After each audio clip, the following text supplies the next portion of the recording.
All right, Okay. Matt, hop on. It's great to have you here. I didn't know if I was muted out or not, but that was pretty funny. That was great. I like the disclaimer. Well, it's a pleasure having you on, Matt. It's great. I've been watching you on Twitter for some time now, and for anyone that's made his living being an independent futures traders for 30 years, it's something that I know it's hard to do, and it's Oh God, not that long, Kevin. I started trading in 97, so 23 years.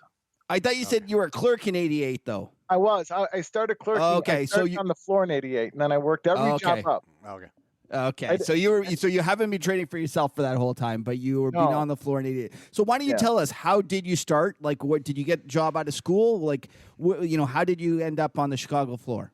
Well, there was like a lot of guys in my neighborhood. They became policemen, firemen. Some became criminals. I was driving a truck for my uncle, and I didn't go to college right away. I went for a semester, but my father said, "Look, you can't drive a truck your whole life." I didn't come to this country for that. So, go learn a trade. So I went to the Chicago Mercantile Exchange, and I didn't know anybody. I didn't have an uncle or a father on the floor or a friend or anybody. I mean, I literally didn't know anybody. I started off as a runner for Rosenthal Collins in the back month Euros and the lumber pit. The best kept lumber, by the way, is the best kept secret, I think, in futures. These old guys would be sleeping in chairs, pretending to be sleeping in chairs. They'd be sitting down, and they were old, decrepit-looking men. And then an order would come in, and they'd pop up and start selling them. Little did they know that all of those guys that pretended to be sleeping actually had jets, every one of them. So anyway, really, the lumber guys made themselves a lot of money, did they? Oh, they made it. They made a ton of money, and I think they controlled the lumber market for years. A ton of money. I started clerking. That was my first clerk job. I held a deck. If you didn't know anybody, like me, you had to work your way up. And so I did, kind of like the minor leagues. I learned how to do hand signals, and then I, connived my way into a job as an arbitrage clerk. And thank goodness there were a couple of guys from my neighborhood that worked in the back month spreads. I was a spread clerk for a while, and I didn't even know what a spread was. I told the guy, "Oh yeah, sure, yeah."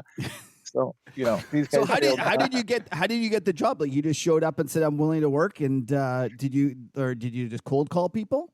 No, it was on the trading floor. I had a guy who was a friend of mine that I went to high school with. I went to De La Salle High School on the southwest side, right by Sox Park. If you guys have ever been to a White Sox game, it's just on the other side of the Dan Ryan Expressway. And a kid I went to high school with was a phone clerk for Rosenthal. So I called him. I said, "Frank, you can get me a job at the Merc or the Board of Trade." He said, "Yeah, most of the guys from the South Side worked at the board." He said, "I can get you a job at the Merc." I said, "Yeah, that's fine." So it was $80 or $92 a week after taxes, what I was making as a runner. And that was in January of 88. And then I just, I ran orders to different brokers, and I got to know the brokers, and I quickly realized that I don't know anybody here. People are going to have to get to know me somehow. So I would say, I would see what their names were and say, "Good morning, John. Good morning, Harry. Good morning, Leo. Good morning, Jack. Good morning, Terry." Until that became Leo Malamed and Terry Duffy and Jack Sandner. And they would eventually have to look at my name and start saying, "Good morning, Matt. Good morning, Matt." And then when I became a trader, it became, "Good morning, Pax. Good morning, Pax." Okay, so why don't you tell us? Yeah. Why don't you tell us the story of becoming a trader? Like, how do you go from clerking, making only $92, to actually, being somebody that's going to have capital at risk and taking positions in the market? It really is. I guess it really is kind of like the minor leagues. I started off in low A ball, and then worked my way up to AAA, which was I was a top step ARB clerk for a brokerage group, SRG Financial, in the front month Eurodollar pit. And that was AAA. You knew that once you got a job with those guys, you were going to be filling orders or as a broker, or you were going to be a local.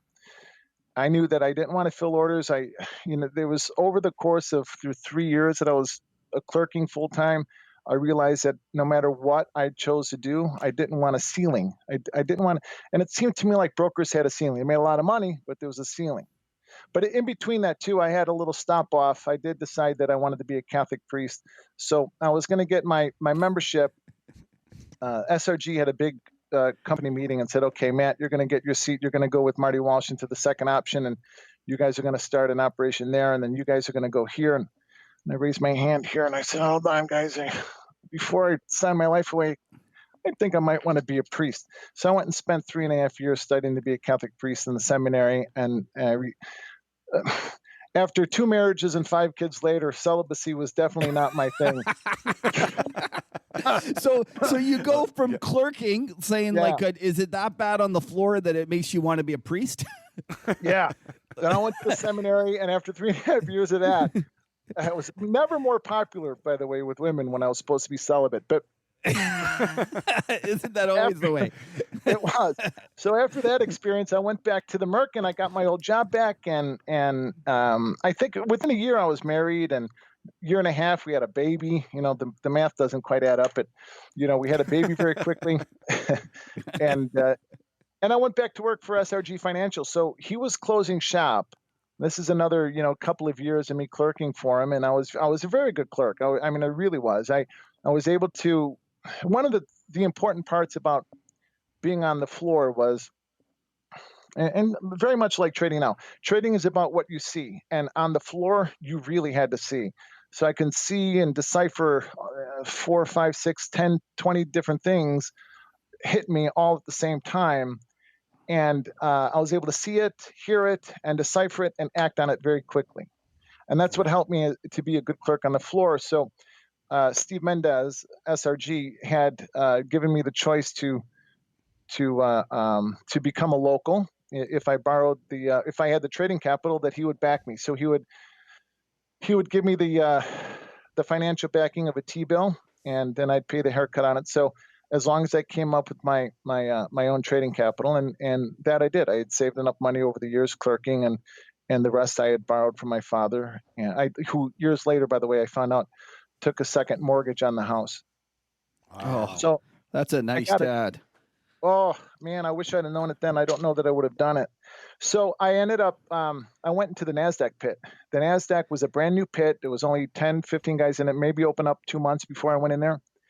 I didn't want to go into the Euros. I didn't want to go into the S&P. Currencies were all dead. I wanted to go into a pit that I can possibly grow with. You know, this is in 1997. They're really, wow.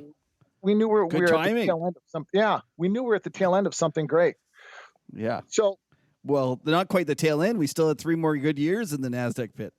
Yeah, well, we had a couple of good years. We had like, I think I had 4 or 5 really good years in there before it got to be really difficult. Not really difficult, but before I had to make some real strong adjustments. But you know, I mean, it really is when you don't have a rich father or a rich uncle or, you know, some other sort of a clouded way into the exchange.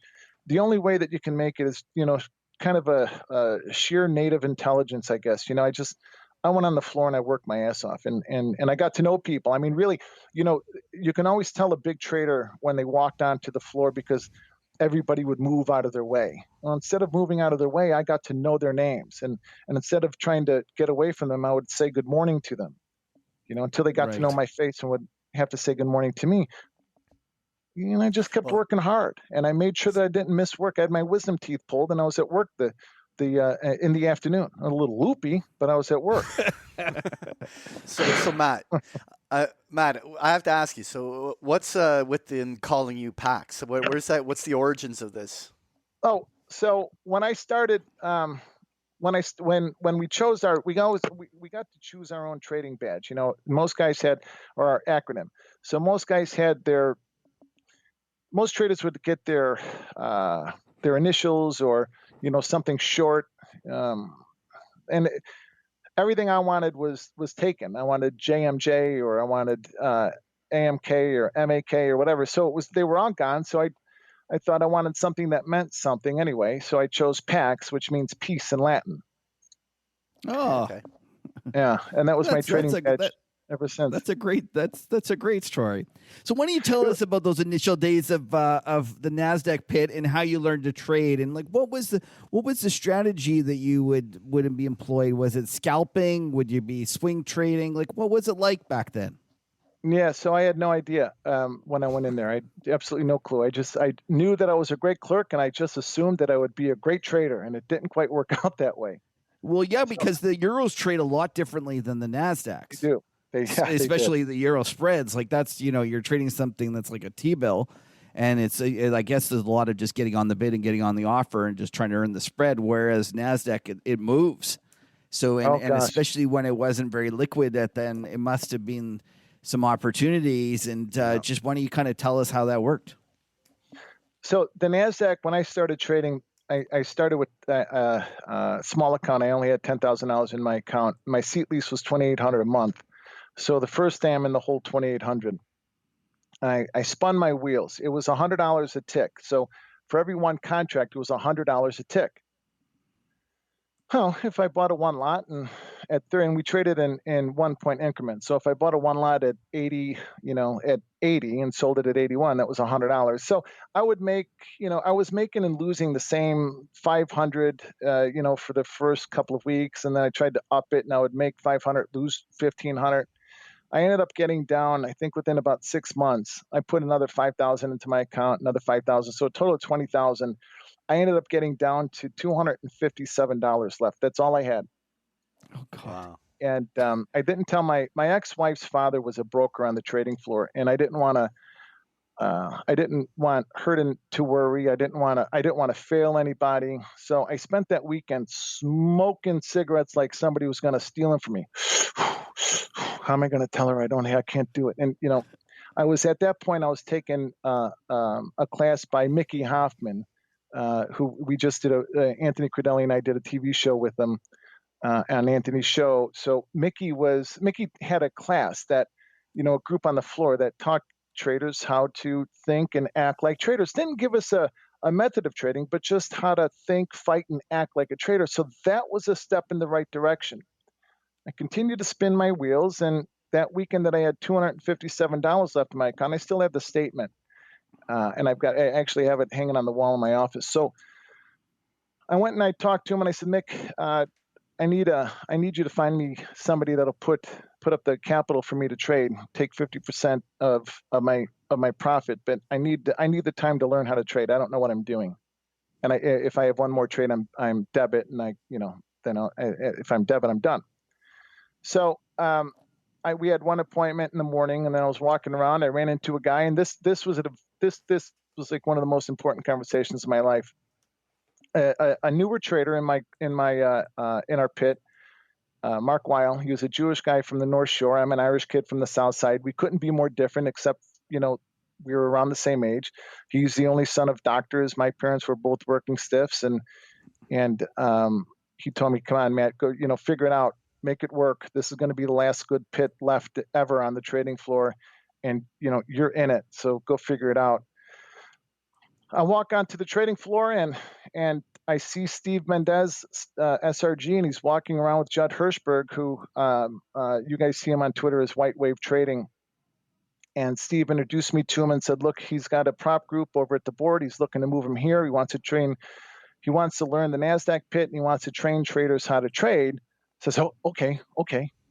I had no idea what in the hell I was doing. So we sat down in the break room, and he told me that I had to pay him $1,000 a week, and I laughed. I said, I told you I've got $257 left in my account. This was the beginning of the month. My seat lease just came out, so I had nothing left. He said, "Don't worry, pay me at the end of the month." Okay. And I thought, this guy's nuts. This guy's crazy. So we sat down in the break room, had this conversation. He told me to read the Financial Times from front to cover, and I'm bartending at night. I get off the train, I go right to this restaurant. I'm bartending from 4:30 in the afternoon until 2. Got home, I put my underwear on backwards. I was so tired. I didn't see my daughter except for Sundays, and even then it was in between naps. So the first week, I read the Financial Times every morning, and I had to answer his questions. I didn't have to answer him correctly. I just had to answer his questions. He had to know that I read the Financial Times. There was a point to doing that. But what he started to teach me is, and I talk about this a lot. What he taught me was what currency traders did for years, which started off in the bellies and then moved to the cattle and the hogs, which was the opening range trade. And Okay. very, very, very simply, just being long above, short below. And the Merck still posts the opening ranges, but they were 30 seconds in the NASDAQ. It was the first 30 seconds of trading was the opening range, last 30 seconds a closing range. So the range, the high and the low of that 30 seconds would be called out. A member of pit committee would sign off on it, and it would be posted all over the world. And so that's what he taught me how to do. And that time, the NASDAQ averaged about 8 points out of the opening range. So that was 800 a day. I just was too afraid to take that trade. I didn't trust myself as a trader. Right. And it was a good, I think we were coming up until like the last week of the month. So we were working together 2.5 weeks, 3 weeks. And he said, you're going to have to pay me soon. And you got your seat lease coming out. So either you're going to have to trust me and make a trade, or you're just folded up. So that day, right on the open, the pit was half empty. So it must have been in the summertime. The pit was very empty, and one of the brokers was offering, I'll never forget it, he was offering a 5-lot at 14. And he's yelling, Pax, buy one from him at 14. Buy one. Pax, buy one. And I was too afraid. Yeah. So, hey, Andy, his badge was Andy. Andy, Pax bought one from you at 14. Acknowledge the trade. So I acknowledged it. I bought it. Then the next thing you know, Andy goes, 15 on 100, 16 on 100. Sell you one. So immediately I made $200. Now I got Judd wanting to kill me because I only made 200, and I should have made the market rally like 15 points from there. I should have made 1,500.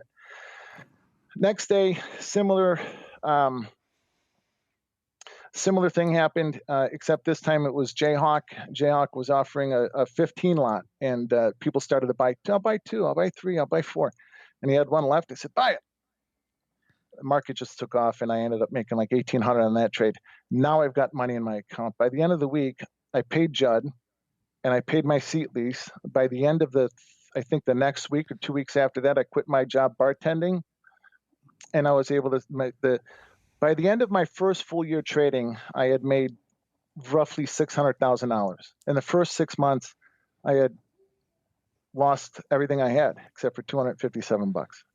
And then you made 600,000, and that's back when 600,000 was real money, not like today.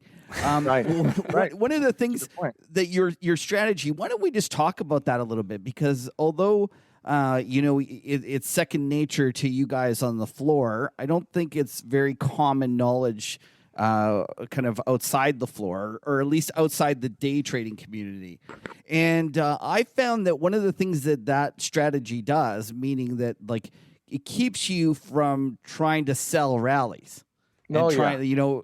And that's then, huge to for me. I'm the same way. Like, I think about the number of times I get into trouble. It's like trying to buy a market that's, below the opening range. And, it's one of those times. And if you actually exercise that rule, meaning that you can only get long when it's above the opening range, and you can only be short when it's below the opening range, you can eliminate a lot of the kind of the mistakes that people make. Yeah. Oh man, there's so many things about it too, Kevin, and it's I've talked to all kinds of traders about it, and boy, isn't it too simple? Yeah, it is too simple. Yeah, but it works for me, and I like things simple. When I've always gotten myself in trouble when I've taken, I've blended different methods and processes, and when I keep things nice and simple, and I just trade the opening range, and I've got my targets. I know what I'm going to do when price gets to X. I know what I'll be doing. When price gets to Y, I know what I'll be doing. I always say that thinking, I'm paid to react during the day. I'm not paid to think. Thinking for me is done before the market opens and after the market closes. During the day, I'm only paid to react. If I've got the market mapped out I've got the S&P mapped out for 100 points either way. Same thing in the other 6 markets I trade actively. But to your point, one of the things that I've made a habit of not doing, and I say all the time that it's a passport. I can't fade markets. I'm not good at it. It takes a special kind of trader. I know traders that can, but I can't. I can't pick tops and I can't pick bottoms. It might work 900 times out of 1,000 or 990 times out of 1,000, but it's those 10 times that it doesn't work that you're going to give back all of the money and then some that you made those other 990 times. I've seen it happen I've seen guys, oh my God, I've seen guys who have made more money, way more money than I would ever dream of making, go broke by doing that. And it also can Yeah. touch off a whole downward spiral. Yeah. I can't do it. I need to keep my trading simple. So Matt, or should I call you Pax? But so Either one. what Pax? So when you're obviously you're doing these morning ranges, so you're just day trading, I would assume. Is that the way you've traded ever since? Is like have you tried different styles of No. trading? Yeah. All right. So yeah, and so the way that I designed, and yeah, so let me get to that too, Patrick. That was Patrick, right? Yeah. Yep. Yeah. Okay. So You're doing, Matt. You're doing well. People usually have trouble telling us apart. thanks. I'm trying to listen. So Patrick, when I first started trading, I really was only day trading, or just just not really scalping, but just intraday trading. And as I grew, and as the Nasdaq pit grew, I grew. When we started to do 5,000 contracts, I started to trade 5 lots and 10 lots. Then we got more and more people into the pit, and so then I became a bigger trader and a bigger trader, and we had 100 people in there, 200 people in there. We expanded the pit, and now I found myself one of the bigger traders in the pit. I'll never forget the first day that we over the course of a long weekend, like a Memorial Day weekend, they reconfigured the whole pit. I was on pit committee at that point, so I was one of the guys signing off on the opening range slip. And I was on the arbitration panel. I was being groomed to be on the board of directors, all kinds of stuff. It was fun. But I'll never forget the day that we opened that pit, and a lot of currency traders came into the NASDAQ, because the NASDAQ at the time, well, it still does, traded much like the currencies used to, all over the place, wild, moved quickly. The S&P and the NASDAQ will follow one another oftentimes, but the NASDAQ has that 10, 15 points, noise in between the moves. So it's really difficult to figure out what's the noise, what's the wiggle of a NASDAQ, and what's a real move, right? So anyway, I became one of the bigger traders in there, trading hundreds and 200s and 500s. For a long time, I actually had the record of minis. I traded the most minis. It was over 10,000 in a day, with another 2,000 or 3,000 big ones in a day. So that was the record for a good 4 or 5 years, and one of my competitors had to beat it, not because. And by the way, that's not a record I'm proud of. When I was trading 10,000 minis a day, it wasn't my most profitable time. It was. Yeah. I call it. You were just gunslinging. I was going through my divorce. I had my head shoved so far up my keister, I couldn't see Easter, man. It was awful. Oh, it was terrible. I had one of the best traders in our pit came up to me and said, you're the biggest NASDAQ trader in the world. You're doing more NASDAQ right now than Goldman. What are you talking about? Sell 500 at even. What are you talking about? 80 on 100. I'm literally making bids by myself when he's trying to explain to me I'm trading with myself.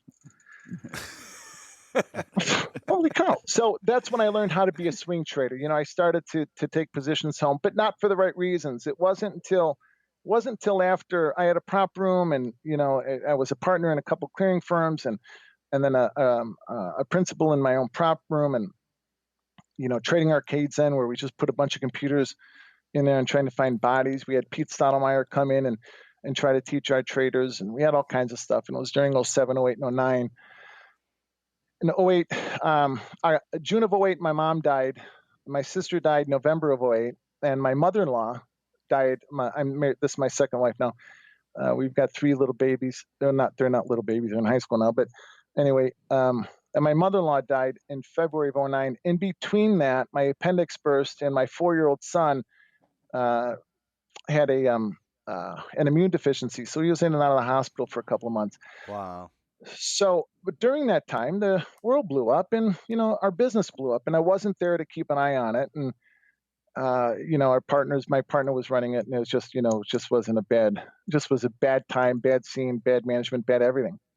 So when I came back, and I had to relearn how to trade, because I went to the hog pit, traded hog spreads, and I was rebuilding, doing well, got caught up with the MF global failure, and I had more money in my account than I ever had, because I had spreads on, a lot of spreads, and then I immediately made that worse by immediately waited, lost another, started trading 100 lots in the spoos, and if the being short 200 S&P isn't working. Maybe I'll buy 300 NASDAQ, and lost another few 100,000 real quickly. So at that point is when I sat down and took what worked from the floors. I went back to the basics of the opening range, and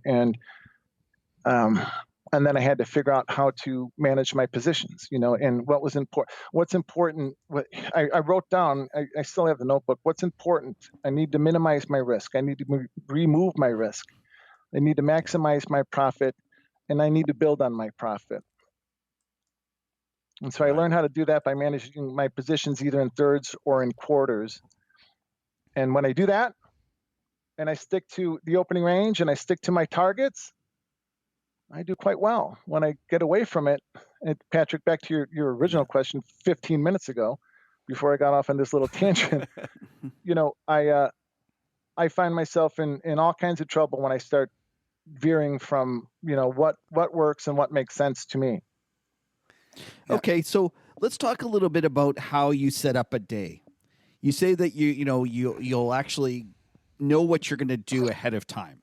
So let's imagine, take, for example, today, we're taping this Friday, and it was a big emotional day with the news overnight about the assassination. We gapped down. Are you having levels, in your mind, you're like, okay, the opening range is going to be about here. If it goes down below this, there's no support for another 10 handles, so I'm going to be short from here, looking to cover into this range. And is that the kind of things that you're mapping out ahead of time? Yeah. So, for example, today's opening range in the S&P was, what was it? It was 3220. I think 21 was I can't read my own writing, but I think it was 3221 was the opening print, and it was 24 was the top of the opening range, first 30 seconds. So, I send this out, to people in my group. So what I wrote this morning was, I wrote it out last night, and then I readjusted it this morning for price action. So the NASDAQ needed over 32.27 to target 35 to 37. Okay, so I got long out of the opening range. I bought 24s. I added more above 27. I pay for my trade with 4 points, actually, so I didn't add until we got above 31. I took a quarter of my position off at 27. So I got to count 24, 25, 26, 27. So it's 27 quarters. So the 27 quarters is what we call our pay line. So it was 21 quarter, that's 27, whatever 4 point is. 20. I got long at 23 because I sold 27 quarters. So that was our pay line, was 27 quarters. Now I removed my risk. Okay. Because now I move my stop up to a scratch, and I'm or to a break even. So it's $200 every one lot, right? So, depending on how many I have on, I can either use that. I'll either move it to my stop to a scratch, so I don't have any risk, and I locked in that profit. So the worst I can do is I can make the 4 points. That glass of red wine that you got me has me a little confused. I can't count 4 points. It was a busy day trading. It was a busy day trading. It wasn't. I only made 3 trades. Matt, what kind of wine are you drinking, by the way? We never got the opportunity to ask you. What do you got there? I got a Chateau Smith Cabernet Sauvignon 2014 from Washington State. Nice. Oh. And you're halfway through the bottle yet? Oh my gosh. We've been halfway through the bottle since last week. I just I'm almost done with it now. Yeah. So you have so you get long, you get it. So you're basically, you lock in to the point where you can now at the very least just break even. And then are your targets based upon technical levels? Is that what you're looking at? Or is it off of the opening range? My targets are based are based on technicals and some mathematics. So I just do a little bit of adding, subtracting from old highs, old lows, old opens, and old closes, just regular technical stuff, really simple, basic stuff. But my targets today were 35 and 37, and then we needed price action over 42 to get to 46, 48. And I took profit there. And then my next target was 59 to 61, and then price action above 65 would take us to 74, 76. So we stopped at the next target. I always put my orders in, by the way. I always put my sales in just like a tick, depending on the momentum of the market, a tick or a half a point in front of the target. And I knew I wasn't going to be in front of the screens, in the afternoon. So I put my sales in at 45 half for another quarter of my position. I added above 31, which was December 2019 settlement, 32.31. So that's part of the most important. The most important opening range for me is going to be the yearly opening range. And we opened up Sunday night at 37, and we closed, or the Merck, according to the Merck settlement, was 31. So, above 31 I added, and when we got to 35, I took profit, and then again moved my stop up to 27 this time so that I couldn't lose anything. And then we never got below that. I sold some more at 46. Then I moved my stop up to 37. And I got stopped out on the remainder of my position. So actually, by the time we got up to 46 and I sold the 45 halves, and it was only a quarter of my position, now I've got half of my unit size on. And I've already locked in a pretty good day. Right. And so do you put your stops in the machine? Like you're not sitting there watching them, like you have them actually physically in the machine? No, yeah. I always have my stops. I always, as a rule. I only have 2 rules. Everything else is a guideline. The one rule is pay for every trade. I pay for every trade. I remove, and if I can't pay for my trades, then I don't trade. Okay, so, what does that mean? Pay for every trade. Explain that to us. So in the S&P, I take a quarter of my position off for 4 points. In the NASDAQ, it's 10 points. Russell is 4 points. Crude will be 20 cents. Gold is $2. And the 30 years is 4 points too, or 4 ticks. So the number one rule is I pay for every single trade. That way I remove my risk, and I move my stop up to either break even, so I can use that money to that profit I just locked in as trading capital. Right. So basically what you're saying is pay for every trade is that as soon as you've got it to a point where you can break even, you take off enough to make it so that you can't lose. Yeah. So now I've got a free trade out. And if I can't do that, then I stop trading for the day. Then the market's telling me either I'm not seeing it well and I suck, or the market just stinks and the market's doing anything, so the market sucks. Or it's a combination of both. But either way, if I can't pay for my trade, I stop trading for the day. So how many times do you try to pay for your trade? Are you saying the first time? Or is it like do that half a dozen times and you can't pay for your trade, you give up? Now, again, it depends on every answer that I'll give you will probably be, it depends, because it does. It depends on market conditions. But generally speaking, if I can't pay for a trade within 4 attempts, then that's it. But I'm not going to, my stops are, the way that I manage my positions are a little bit different too, because, it's when we're on the floor, this morning, the opening range was whatever it was. It was 32.20.75, I think, up to 32.24. So if I bought 24s, I'm wrong under 20. That's my trade definition. I know exactly where I'm wrong.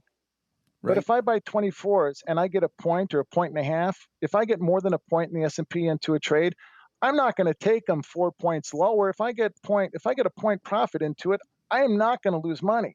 I'm going to sell them back at the point of purchase. I'll take that stop, and if price comes back through on the upside to the opening range, then I'll quickly react and put them back on. Okay. So I'll get stopped out of a trade, and I'll put them on at the very same price I just got stopped out of, a split second later for different reasons.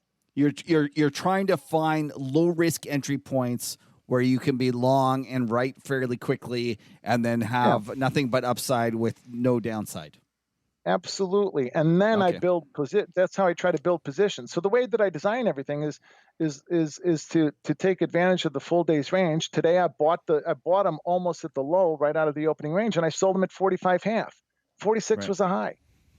Okay, sorry, I didn't mean to interrupt, but so it's pay for every trade is rule number 1, and then what's rule number 2? Stop on everything. Okay, stop in the machine. Yeah, in the machine. So every time I put a stop, every time I initiate risk, I have a 15-point emergency stop, which I'll raise up, or immediately to where I want to put in. So Matt, I call that a soft stop, whereas like you're kind Yeah. of like that's your like you don't plan on it ever being hit. It's just it's in the machine as your emergency exit, Yes. but it's you're really then managing the trade, and that's just your like eject button for the done for Exactly. the day, Yeah. right? Just in case there's a tweet or somebody starts lobbing missiles or something. Yeah. I've got to stop You them. know, That's going to protect me. it's funny because I ran a little day trading room for 3 years earlier in my career, and it's like what I hear you talking about. It just brings back so many memories of that. And so when you're trading that way and you're swinging this, like what I always found was that if I put that stop too tight, then it's even if I go to break even, once you're stopped out, it's so hard to like. Do you just have that emotional, the emotions conquered, where you can just get right back in if it's turning right back up off the pivot? Like, is that what is? Yeah. How do you manage that when you're so tight? It's it's not easy. And when I mentor traders in doing it, that's the hardest thing that they have to understand, or that they have to learn is Yeah, how to manage your stops that way. It really is, because it's how are you going to buy 24s, have the market go to 25 half, come back down to 24? Are you going to take the stop? So that brings in these they sound kind of corny, but they're kind of catchy. So the three rules of engagement, I'm looking for, number one is trade definition. Where am I wrong? Right, that's the first rule. Then number two is my matchup. So I'm looking at, if I buy 24s in the Nasdaq, I'm watching, or in the S&Ps, I'm watching the Nasdaq, I'm watching the Russell, I'm watching the capital flow. So I'm looking for matchups. If the matchups are clear, when the market comes back down to 24, if it kisses it, I'm not gonna get out. If it yeah, goes 24 offer, I might give it a little bit more room. I'll let it go. But I want to see the matchups. I want to see the Nasdaq and the S&P matching up a little bit better with the Dow, and maybe the bonds and possibly the gold, whatever the capital flows you're showing me macroly. And then I'll make my decision and that's what I mean. It depends. These are guidelines. yeah. So as a general guideline, if I buy 24s, I get a point and a half into it. My guideline is I'm not going to turn a winner into a loser. But I've gotten ticked out of trades that turn out to be 20, 30, 40, 50 point winners that I've never taken any heat on. And, I've gotten stopped out of it and I never got back in, because that's another thing. I don't chase markets. If I miss a trade, I miss it. I'll come back tomorrow. Right. And I think that's the real discipline that's so hard for people. And it sounds like you've accepted. And I think if you always remember that there'll be another day and that there's always other markets to trade, then it's a lot easier to kind of walk away from them. So Patrick, back in 2001, I think it was maybe it was 2000. No, it was 2002 or 3. Greenspan cut interest rates on the first trading day by 50 basis points. Do you guys remember that day? For sure. Yeah. Yeah. Okay. Yeah. So I came in that day a little bit late. I never came in late, but I came into onto the floor a little bit late. That I ended up losing well over $1 million of my own money. I was short 18 big Nasdaq, and then I sold another 5 lot on the way up, and it was unbelievable. So that was the biggest rally in Nasdaq history. I was short 23 contracts. I was short 18 originals, 5 another one. I bought a few more. I was able to get that 5 lot off for like a 100-point loser, but the original 18 I had, I bought for was a 206. No, it was a 650-point loser times $100,000 every one contract. No, $10,000 every one contract. Because remember, every one lot was every 10 points with $1,000. So I ended up losing just it was a tremendous amount of money. So the next day I had to. My clearing firm knew, what my net worth was. I was debit $400,000. I owned my membership. So we talked to the bankers in New York. My clearing firm stood up for me at that point, and because I couldn't let the other guys in the pit, the other traders in the pit, the guys and girls, smell blood. My best friends in the pit would have come after me and tried to pick the bones off. And people were I was the horror story. Whenever there was like a big black swan event, there was always a horror story. Well, the horror story was packed. Everybody was talking about me losing 20 million and 10 million and 15 million, and people were checking to make sure that UOT was still in business. They heard I blew out the clearing firm. It was terrible. So, I said, come on, you guys got to let me trade. You got to let me trade. Well, put $1 million in your account and we will. And okay, give me till Wednesday. This was all on a Monday. Give me till Wednesday. I'll put the money in. So we talked to the bankers in New York. They said, go ahead and trade, but just nothing more than 5 lots. So trading 5 lots, I made $100,000 the next day and 150 the day after. I ended up writing the check, and by Thursday I was trading 100 lots again. But I had to. This was one of the most important lessons in my career. It was the day after. And one of the compliance officers, he made contact with me from across the pit. He said, pointed at me like in arbitrage. You okay? And I looked at him and I nodded, yeah. And my tears welled up. My eyes welled up with tears, and not because I wasn't sad, but because I realized for the first time right then, I'm a real trader, and this market can't beat me. The market can't beat me. Only I can. Oh, for sure. I walked off the Truer floor words have never been spoken. I had to lose over $1 million to figure that one out. Yeah. Then the second lesson was after MF Global failed, and I went on the floor and I went, not on the floor, but I went on the computer and I just, I traded like an idiot and really just tried to make too much back on the screen too quickly, and that's a bad idea. And I quickly realized that lesson back then. Wait a second, hold on a second. Markets can't beat me. Bank failures can't beat me. Only I can. And right now I am beating me. I sat down I went to talk to the CEO, who was a friend of mine of Rosenthal Collins, Scott Gordon. I talked to Scott and put $5,000. That was, he let me trade with $5,000 in my account, and I just started trading 1 lots again with the clear, clean, and focused disposition. And I was able to relearn how to trade. I was able to put together a way of managing my positions that we used to do on the floor. When I was a market maker on the floor, we painted the tape. I cleaned up the offers so that we can get the market 50, 100 points higher, along with the other locals. And of course, if the market wasn't going to go higher, it wouldn't have happened. But that was our job. Now it's the algos' job. Now I let the algos do it. So I had to figure out how to stop fighting the algos and how to make the algos my friend. And how am I going to do that?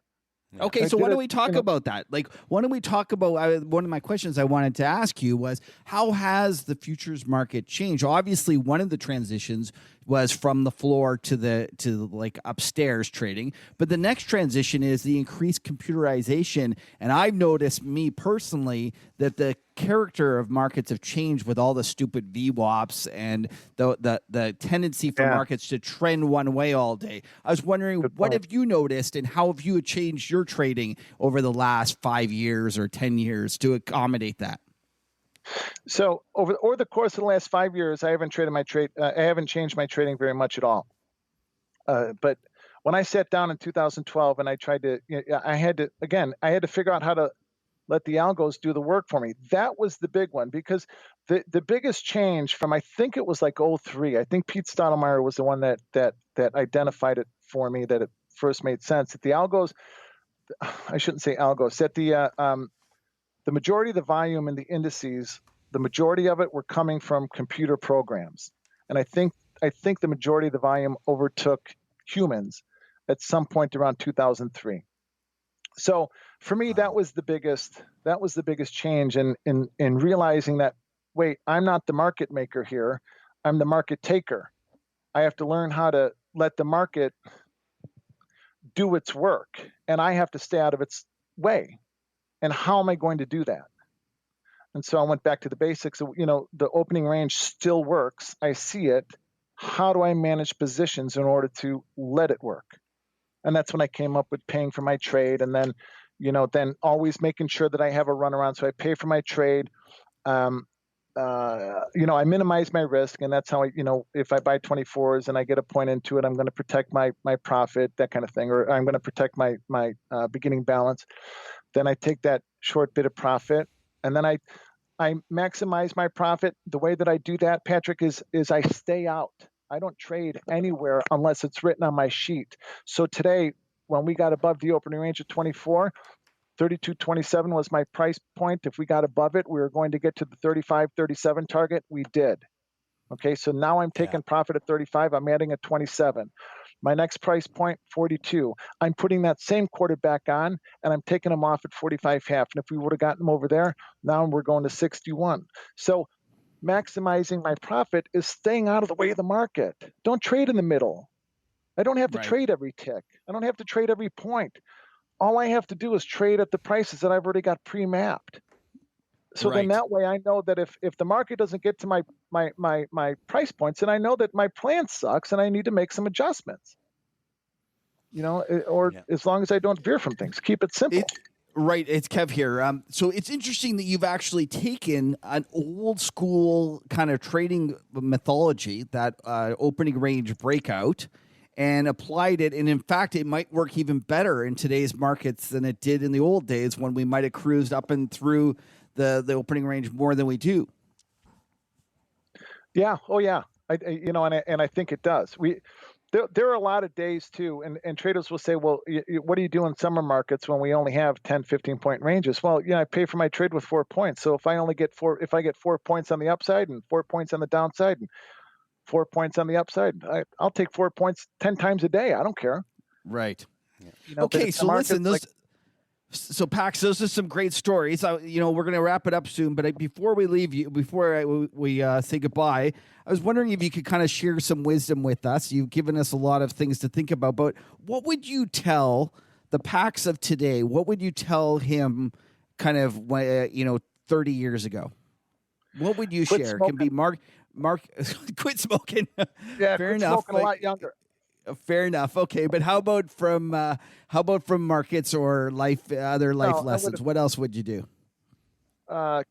Keep things simple. Don't complicate things. I was only half kidding about the smoking part. I restructured my life. I had to quit smoking. I had to start exercising.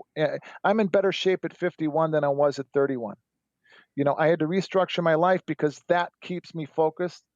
That keeps me, I trust myself better. I have the same routine, established routine every morning. It took me a while to learn how to be at work at home. I had to go through the routine of making my coffee, taking a shower. I got in the car, or I went to Starbucks. I read the paper. I got in the car. I drove back home, and when I walked home and walked through that threshold of the door, it was the same as walking through the turnstile on the floor or walking through the threshold of my office. I was at work. And my kids knew not to bother daddy. Right. So, make your office, I don't care if your screens are in your bedroom, when you're in front of your screens, you are at work. Eliminate your distractions. Keep your method simple. Don't jump from method to method. I think every trader needs to settle on something that works, make sure it works, and stick to it. Learn the strengths and the weaknesses of it, because not every process and not every method is going to work constantly all the time. Sometimes my method isn't so good, and so I take it easy. Right. But if I stick to it and I know its strengths and its weaknesses, I know what adjustments to make. And also, I would have spent the time and the energy to learn my strengths and my weaknesses as a trader a lot earlier. I know those now, and so I can make those adjustments too. So I would keep things simple. I would stick to one process as I do now, and I would stick to a routine because it helps me trust myself as a trader, and it helps me stay focused, and it helps me stay on track. And also, take care of your take every trader needs to be told and to be reminded to take care of their tax account. Take care of your taxes in the U.S. especially. Take care of your taxes. Too many traders will wind up having a really profitable year, and they won't put the money away, and they find themselves in tax trouble, and that ruins careers too. Fair enough. Right. And quit smoking earlier. That includes vaping, you kids. That's true. And find a mentor. Okay. You know, find somebody you can trust. Find somebody that you can trust that's had experience. You know, I think Yeah. that finding somebody that you can trust that has experience, I think that goes a long way. It helped me, and it still does. I'm still in contact. I still talk to Judd every day, by the way. Nice. That's great. So, Pax, where can people find you? Speaking of, chatting with you, where can people find you or reach out to you? Do you have a website, a Twitter account? What would you like to where would you like to point people? Yeah, you can find me at Pax Trader 777 on Twitter. My website is thepaxgroup.org. So look for thepaxgroup.org or Pax Trader 777 on Twitter. Well, that's great. Well, thank you so much. It's a pleasure meeting you, and I loved your stories. Thanks, guys. I hope I didn't rattle on too long. I have a Oh no, it's terrific. No, it's great. It was a lot of great. Especially go when ahead. you put I was just going to say, especially when you put a half a glass of grape in me.